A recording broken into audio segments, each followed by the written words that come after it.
We're delighted to welcome back to the 2020 Mastery Mission, Flo. Thank you so much for taking the time to take us through your amazing topic. In this second recording, we would like for you to share a story about just reflecting on the topic that we've covered, which was all about coachability and of course the seller's blind spot. Could you just perhaps share a story with us where this can really help to bake in a lot of the concepts that we've spoken about so far? Yeah, absolutely. I mean, we talked about a lot, and I already mentioned some of my examples.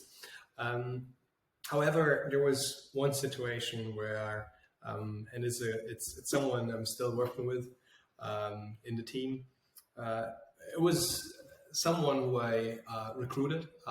It was back at App Dynamics, and it was a situation when I first met him. I immediately knew this is a guy we need to hire, because great CV, obviously super high intellect, great progression, especially it's exactly in that sweet spot in regards to the experience. That means like three years of quota carrying. So it was perfect situation, asking great questions, super motivated, driven, strong personal goals, strong personal agenda. It was even a difficult interview for me back in the days because he was challenging me as well. But he immediately knew this guy has potential. So he joined. Of course, it was great. Started. It was around specific areas of PG, and he was very, very good in finding specific routes to revenue. But what was quickly clear is that he was on a big patch. And he was clearly capable. He was running a lot of things in parallel because he had such a high intellect, and he was able to scale himself really, really heavily. So what was happening is he was booking a huge amount of meetings in different accounts. And at first it was great. Like, hey, this guy is able to get into accounts, into new customers we've never been before. That's amazing. But at the same time, I looked, and that was pre-COVID, so everyone needed to travel to specific meetings. I was looking, and immediately it became clear that is not sustainable. A, because of the way how he worked and the amount of time he put in. B, when it just came to logistic things, he was not able to basically do 3 meetings in 3 cities and in one day without basically rushing all over it. And there was absolutely zero tolerance for any failure, like a traffic jam, etc. And then thirdly, it was also a situation where he was spreading out all of his work. He was just going to this account. So luckily, I identified this very, very early. So I was working with him on his territory plan, and I said, like, okay, so let's now restructure all of your accounts, because you basically need to look at what is the prior 1, what is the prior 2, what is the prior 3, classical standard territory planning, no magic things around it. So he had his territory plan, he shared it again with me, it looked great, etc. And at the same time, I looked in his diary the next week, and there were meetings popping up outside of his key accounts. And I was like, okay. So I was calling him. I was like, hey, what have we decided? And the first week he came back to me. He's like, yeah, I still was PGing in that. I wasn't PGing in that account anymore. It was just something where I've done something before, and now the customer came back and asked me. So I just wanted to do the meeting. So can I please do the meeting? I was like, okay, if it's the last meeting, and do the meeting, but I would not recommend to spend any time further, because it is logistic. It is from that industry where we were back in the days we were not really good at. Okay, next week, checking the diary, same again.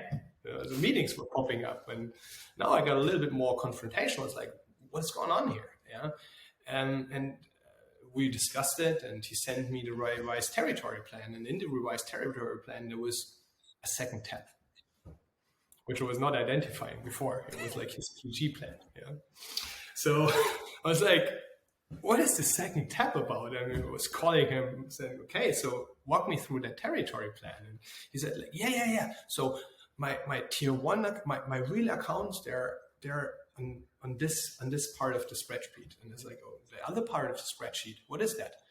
And then he used a very specific German word, yeah, which I cannot say. It's Schmankerl, but it means those are my delicacy accounts. Yeah? So there's the tiny ones, like the sweet accounts. He just puts it like a cherry on the cake. Yeah? The cherry on the cake accounts. That's probably the better translation. Yeah. And I was going, are you crazy? I mean, are you not listening to what I'm saying to you? Yeah, no, I'm listening, but I have the cherry on the cake accounts on top of it. Because when I'm not busy in the other accounts, that I can still spend time on the cherry on the cake account. I was thinking, like, is this a joke? Yeah. But he was serious. He was serious about it. So he was thinking that he basically could let it look on the surface that he was following that advice, but on the below surface, he just marketed it a different way. He was doing it's the same things, you know. I mean, that's the downside of being very, very smart. You know, you find ways, yeah, somehow to get away, yeah, and not taking the advice. So I immediately spotted this guy is so smart, but he's actually not. He's not listening.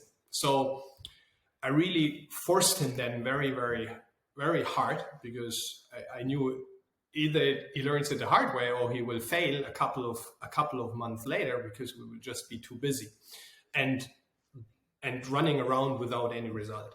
So I was really forcing him, was controlling his diary. I was even making sure that there are even no meetings he's doing without sending an invite.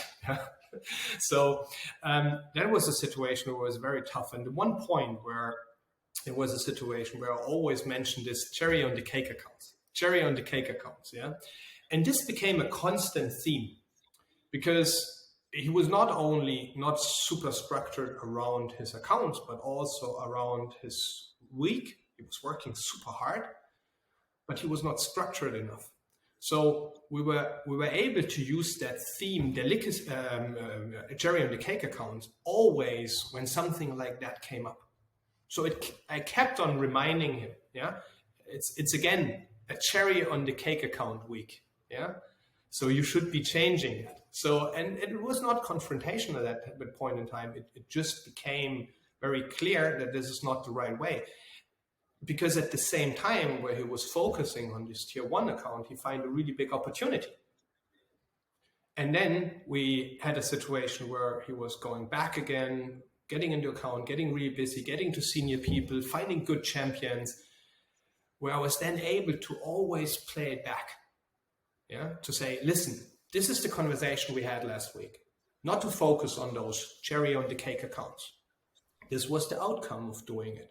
You spend time in PG and found those two people who are right now reflecting two separate routes to revenue for this new account. So I was able to always link it back. And then he was progressing, the opportunity was progressing, he was finding different opportunities and even also different accounts, yeah, in the right accounts. And then we were able, after a certain point in time, just let him run, because he was changing his behavior. And that was something where he was very proud of, with all of the right reasons, because he was able to adjust a behavior from kind of like a headless chicken mode, yeah, just running around, booking meetings everywhere, into a very structured approach of engaging with customers. And that was something where I was so pleased to see the personal progression. And obviously he progressed really well. He made his number, he got promoted a couple of times. I promoted him now. And right now he's a guy running a super big organization. I think probably 50 people in his organization, and he's still really, really not as old as I am. So he's still really young. And I think that is something where I'm proud of. I think I played, of course, he was responsible for all of his success, but I played a little bit of a role in that. And this is something which was also very rewarding for myself. It's a great story, and on reflection to that, I think that's something that can really resonate with a lot of people. That even if you are doing the right things and you are, doing what you think is right, and trying to even go above and beyond in thinking you're doing even more of what's right. A lot of the time, you know, there's people around you that have eyes or experience that, you know, they're not there to control you. And you know, on Flo, on reflection to what you said, you had to manage his diary. You had to help him change his behaviors.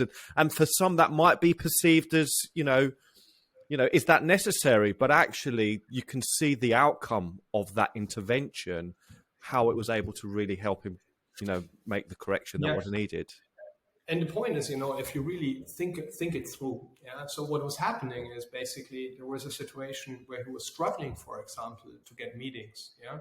But he knew that in this other account, he probably get easier meetings. So it was a very natural thing, yeah, to say, oh, I'm measured based on the new business meetings that I'm able to book. So I'm doing it the best way, yeah. So he was not doing anything wrong, but he was doing it not the right way. Yeah. Yeah. I think, and that was my take on that there, Flo, is that, you know, that must be a very, very common mistake for managers to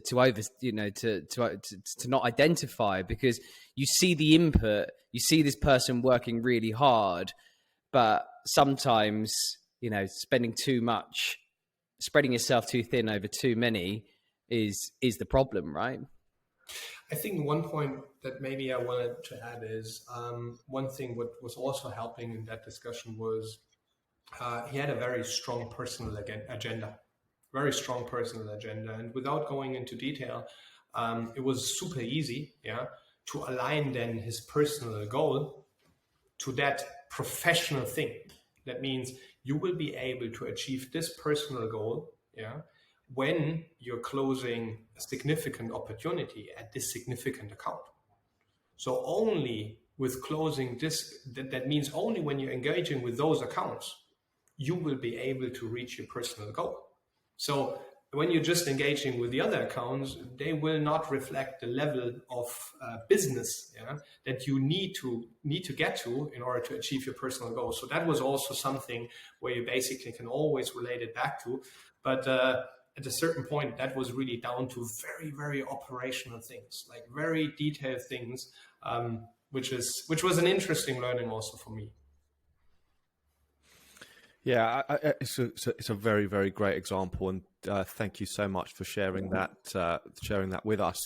Flo, do you have another example, perhaps, of a situation like this that you wanted to share with us? I think the one thing where I think there are a couple of things when you see people progressing into leadership, how they have been able to adjust or their behaviors.